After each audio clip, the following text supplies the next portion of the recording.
D'Emmanuel Macron, c'est Marine Le Pen. Elle a d'ailleurs pas attendu 20 heures pour présenter les siens, ses vœux aux Français. On écoute un extrait. Il y a eu ce tête-à-queue institutionnel avec une dissolution dont des combines indignes de second tour ont faussé les logiques électorales naturelles et conduit mécaniquement le pays à la paralysie parlementaire et gouvernementale.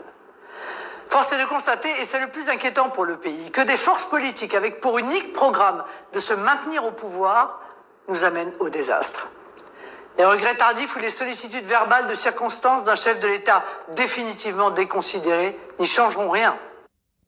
Un chef de l'État déconsidéré définitivement, on s'y attendait, c'est pas une surprise. Marine Le Pen qui attaque logiquement le président. Oui, sans grande surprise, Marine Le Pen qui a affronté Emmanuel Macron au second tour de l'élection présidentielle de 2022, qui lui grille la politesse en publiant ses vœux bien en amont de ceux du président de la République, avec des mots assez forts. En effet, elle n'attend rien du chef de l'État, pas d'explication sur cette situation politique particulière. Ce tête-à-queue institutionnel, dit-elle, c'est du peuple et par une décision démocratique que viendra le dénouement heureux d'une situation que chacun déplore, dit plus loin la députée RN du Pas-de-Calais. Est-ce qu'elle parle de futures législatives anticipées? On sait que cette possibilité sera rouverte au moment de l'été. Est-ce qu'elle parle, elle ne le dit pas directement dans ce message vidéo, d'une éventuelle démission du président de la République? On sait que ça a beaucoup circulé. En revanche, ce qui est sûr, c'est qu'elle ne parle pas de son propre avenir, et un avenir en 2025 qui pourrait s'assombrir, puisqu'elle attend, Marine Le Pen, la décision dans le procès de l'affaire des